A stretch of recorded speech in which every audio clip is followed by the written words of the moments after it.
নমস্কার, সকলকে আমার আন্তরিক শুভেচ্ছা, অভিনন্দন, ভালোবাসা এবং সেই সঙ্গে সঙ্গে বয়োজ্যেষ্ঠ যারা আছেন তাদেরকে প্রণাম জানিয়ে শুরু করছি জীবনের আলো অনুষ্ঠান। সকলে নিশ্চয়ই খুব ভালো আছেন। দেখুন, আমাদের জীবনে শত্রু, আমি এর আগে বহু শত্রু নিয়ে আলোচনা করেছি, কিন্তু আমাদের মধ্যেই কিন্তু সেই রিপু রয়েছে। ছটা কিন্তু শত্রুতার জায়গা রয়েছে। ছটা শত্রু আমাদের জীবনকে কিন্তু কখনো কখনো বিভিন্ন ধরনের সমস্যায় ফেলতে পারে। সেই ছটা শত্রুকে আমাদের প্রথম বলছে যে কাম, দ্বিতীয় হচ্ছে ক্রোধ, তৃতীয় হচ্ছে লোভ, তৃতীয় হচ্ছে মদ, যে পঞ্চম হচ্ছে মোহ এবং ষষ্ঠ হচ্ছে মৎসর্য। অর্থাৎ এই ছটা রিপু, এই ছটা শত্রু আপনার জীবনকে কিন্তু ক্ষতবিক্ষত করে দিতে পারে, আপনার জীবনকে কিন্তু ওলট পালট করে দিতে পারে। কারণ এইগুলোর প্রত্যেকটা আমাদের শরীরে রয়েছে, আমাদের মানব জীবনে রয়েছে এবং আপনার মধ্যেই আছে। এটা যদি ব্যালেন্স থাকে আপনার মধ্যে, তাহলে এরা আপনার জীবনকে উন্নতির দিকে নিয়ে যাবে। যদি ব্যালেন্স না থাকে তাহলে আপনার ক্ষেত্রে সমস্যা আসবে। কেমন ব্যালেন্স না থাকলে কি ধরনের সমস্যা হয়, ব্যালেন্স থাকলে কি ধরনের সমস্যা হয়, এবং এই একটা রিপু আপনার ক্ষেত্রে কোন ধরনের জটিল সমস্যা, জটিল শত্রুতার মধ্যে নিয়ে যেতে পারে, সেগুলো নিয়ে যদি চেষ্টা করব যে বিস্তারিত আলোচনা করা, এবং সময়টা খুব কম, তবুও বলবো যতটা পারি। কারণ কাম বলছে, কাম, ক্রোধ, লোভ, মোহ এবং মৎসর্য অর্থাৎ মদ, এবং এই যে ছটা রিপু বলছে, কাম হচ্ছে যৌন লালসা। এই যৌন লালসা, কাম, কাম হচ্ছে আমাদের সপ্তম ভাব থেকে দেয়। অর্থাৎ আপনার জীবনের সপ্তম লাইফ পার্টনারকে ইঙ্গিত করে।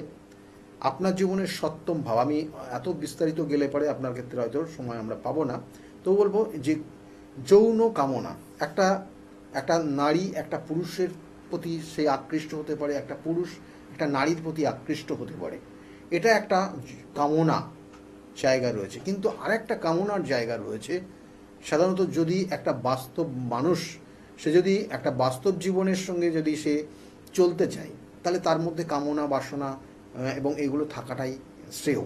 কারণ একটা জাতক জাতিকা, তার যদি নির্দিষ্ট যে লক্ষ্যই না থাকে, যে আমি সে বড় হয়ে সে এইটা করতে চাই, সে তার গাড়ি কিনতে চায়, সে বাড়ি কিনতে চায়, তার ব্যাংক ব্যালেন্সকে বাড়াতে চায়, তার জীবনে বিভিন্ন বড় বড় জায়গায় সে যেতে চায়, বা খুব ভালো তার লাইফস্টাইল চাই, এগুলো সবগুলোই কিন্তু কামনা বাসনার মধ্যেই পড়ে, যেটা কাম, অর্থাৎ যে রিপুটা হচ্ছে কাম রিপু। তাহলে এইগুলো যদি থাকে তার মধ্যে, তাহলে অবশ্যই সেক্ষেত্রে তার ভালো রয়েছে। কিন্তু সেইটা পাওয়ার জন্য যদি কোনো রকমের বিপথে পরিচালিত হয়, তাহলে সেটা জানবেন তার ক্ষেত্রে সেই শত্রুতার কাজ হবে, এবং সেই রিপুটা তাকে কিন্তু পতনের দিকে নিয়ে যেতে পারে। তাহলে এই জায়গা কিন্তু আমাদের মাথায় রাখতে হবে যে কাম অবশ্যই একটা জাতক জাতিকার মধ্যে থাকবে, কিন্তু সেটা ব্যালেন্স থাকার প্রয়োজন আছে। এবং যেমন বললাম, যৌন লালসা অবশ্যই সেটাও রয়েছে, কারণ সেক্ষেত্রেও কিন্তু যদি আপনার ক্ষেত্রে বেনিয়ম হয়, তাহলে সেক্ষেত্রেও কিন্তু শত্রুতার কবলে পড়তে পারেন। অবশ্যই সেক্ষেত্রে আপনার লাইফ পার্টনারের সঙ্গে যদি আপনার সুসম্পর্ক থাকে, বা এইগুলো অন্যান্য বিষয়গুলো চলে আসছে, তাহলে সেই জায়গাটা কামনা বা কাম যে রিপু, সেই রিপু কন্ট্রোল করে। এরপরে যেটা বলবো, ক্রোধ। ক্রোধ হচ্ছে রাগ। আপনারা জানেন, আমি এর আগেও আলোচনা করেছি, রাগ কিন্তু বড় একটা কঠিন জিনিস। আপনি রেগে যাওয়া মানে আপনার জীবনের ডেভেলপমেন্ট আপনার ডাউন হয়ে যাবে। আপনার জীবনে আপনার শারীরিক ক্ষত নিয়ে আসবে আপনার রাগ। যে সকল মানুষ দেখবেন রাগ বেশি আছে, তাদের সর্বপ্রথম সমস্যা দেয় তাদের কিন্তু ব্রেন থেকে, অর্থাৎ মাথার থেকে তাদের সমস্যা তৈরি হয়। ধীরে ধীরে ধীরে ধীরে তাদের টোটাল বডির কিন্তু সমস্যা তৈরি হয়।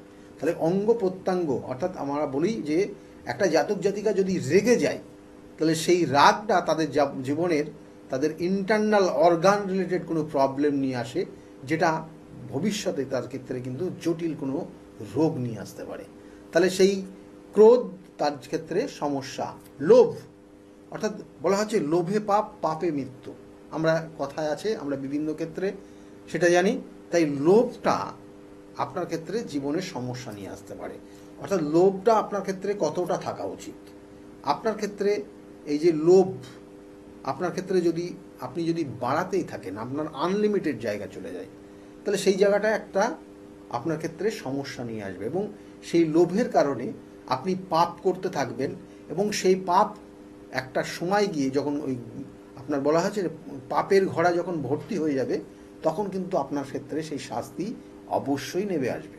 তাই আপনি লোভকেও আপনি ব্যালেন্সে রাখুন, লোভকে আপনার সামঞ্জস্য জায়গায় রাখুন, যাতে আপনার পাপ কোনো কর্ম না করতে হয়, এবং যাতে আপনার ওই পাপের কারণে আপনার পরে গিয়ে আপনার ওপর সেই কিন্তু অভিশাপ না নেমে আসে। তাই সেই যে ক্ষেত্রেও কিন্তু আপনাকে এটা সতর্ক থাকতে হবে, এবং এটাও কিন্তু ষড়রিপুর একটা রিপু, যেটা হচ্ছে তৃতীয় রিপু, অর্থাৎ কাম ক্রোধ বললাম, এবং এর সঙ্গে সঙ্গে বললাম লোভ। লোভটা কিভাবে আসে। আর মদ, অর্থাৎ মদ বলতে এখানে অহংকারকে বোঝায়। অহংকার, দেখবেন অনেক জাতক জাতিকা হয়তো তার হঠাৎ করে উন্নতি হয়েছে, তার জীবনে বহু অহংকার নেমে এসছে। অহংকার কিন্তু পতনের কারণ হয়। আমরা দেখেছি যে কারণ এই প্রত্যেকটা ষড়রিপু, কারণ ষড়রিপু বলা হয়েছে কারণ প্রত্যেকটাই আপনার জীবনের কিন্তু শত্রু, আপনার জীবনকে দুর্বিষহ করে দেওয়ার এক একটা শত্রু, এবং যেটা আপনার মধ্যেই রয়েছে, যেটা আপনি যদি কন্ট্রোল না করতে পারেন, তাহলে আপনি কিন্তু এক সময় গিয়ে কিন্তু আপনি নিজেই হারিয়ে যাবেন। তাই বলা হচ্ছে যে মদ অর্থাৎ অহংকার আপনার মধ্যে যত বেশি হবে, আপনি দিনের পর দিন আপনার পতন তত তাড়াতাড়ি নেমে আসবে। তাই অহংকার কোনো সময় করবেন না। অহংকার অবশ্যই হ্যাঁ আছে, আপনার জ্ঞান রয়েছে, যারা দেখবেন যে জ্ঞানী হয় তাদের মধ্যে একটু অহংকার থাকেই। এটা আপনি দেখবেন যে যদি আপনি বিভিন্ন শাস্ত্রীয় বিভিন্ন যে পুস্তকগুলো রয়েছে সেগুলো যদি আপনি ঘাটেন, দেখবেন যে সরস্বতীর মধ্যে কিন্তু জেদ কাজ করত। সরস্বতী, মা সরস্বতীর যে দেবতাগুলো যারা ছিল তাদের মধ্যে, দেবতাদের মধ্যে কিন্তু মা সরস্বতীর অহংকার ব্যাপারটা ছিল। লক্ষ্মীর হয়তো ছিল না, কিন্তু অহংকার সরস্বতীর মধ্যে ছিল। কারণ সেই সরস্বতীর থেকে আমরা কিন্তু সেই জ্ঞান বিদ্যা অর্জন করি, এবং সেই জ্ঞান বিদ্যা যাদের মধ্যে থাকবে তাদের মধ্যে দেখবেন একটু অহংকার বোধ একটু কাজ করে। কিন্তু এটা যদি ব্যালেন্স জায়গায় থাকে, তার কর্মদক্ষতার অনুযায়ী সেটা যদি সঠিক থাকে তাহলে ঠিক আছে, কিন্তু সেটা যদি বেঠিক জায়গায় আনলিমিটেড জায়গায় চলে যায়, তাহলে তার ক্ষেত্রেও কিন্তু জানবেন যে যে তার পতন কিন্তু অবশ্যই আসবে। দেখবেন অনেক জাতক জাতিকারা হঠাৎ করে তাদের লাইফস্টাইল পরিবর্তন করে ফেলে, এবং মানুষকে দেখা গেলো মানুষ বলেই কেয়ার করতে চায় না। তাহলে এই রকম জায়গা যাদের তৈরি হচ্ছে তাদের মধ্যে জানবেন যে এই মদ অর্থাৎ এই রিপু, যেটা হচ্ছে অহংকার বোধ, সেটা জাগ্রত হয়ে গেছে, এবং সেটা দিনের পর দিন বাড়তে থাকবে, এবং একটা সময় গিয়ে লিমিট ক্রস করে সে তো নিজেকেও শেষ করবে, অর্থাৎ নিজেরও পতন চলে আসবে, এবং তারপর পরে তার জেনারেশনেরও কিন্তু পতন চলে আসবে। তাই এটাও কিন্তু একটা বড় রকমের রিপু, যেটা আপনার জীবনকে কিন্তু ক্ষতবিক্ষত করে দিতে পারে। আবার তারপরে হচ্ছে মোহ, এটা খুব ভাইটাল। মোহ যেটাকে বলা হয় মায়া, এই মায়ার কারণে আপনি অনেক কিছু ত্যাগ করে যেতে পারবেন না। মায়ার কারণে আপনি অনেক মানুষকে না বলতে পারবেন না, কিন্তু সেই জন্য বলা হয় না বলতে শিখবেন। অনেক বড় বড় লেখকদের বই পড়বেন, তারা অনেক ক্ষেত্রে লিখেছে যে হ্যাঁ আপনি না বলতে শিখুন। না বলতে না পারলে আপনি জীবনে হতাশাগ্রস্ত হয়ে যাবেন, একটা সময় আপনি নিঃস্ব পর্যন্ত হয়ে যেতে পারেন। তাই না বলা শিখতে হয়। অর্থাৎ এখানে বলা হচ্ছে মায়ার কারণে আপনি একটা মানুষ, একটা জাতক, একটা জাতিকা, বা আপনার সামনে কোনো সে পরিচিত হোক বা অপরিচিত হোক, সে যদি দুস্থ মানুষ হয়, দেখবেন আপনি কোনো না কোনো কারণে তার সাহায্য করার জন্য আগেই যাবেন, এবং এই সাহায্য করার ক্ষেত্রে দেখা হলো আপনি নিজেই সর্বশান্ত পর্যন্ত হয়ে যাচ্ছেন, তবুও আপনার কেয়ার নেই।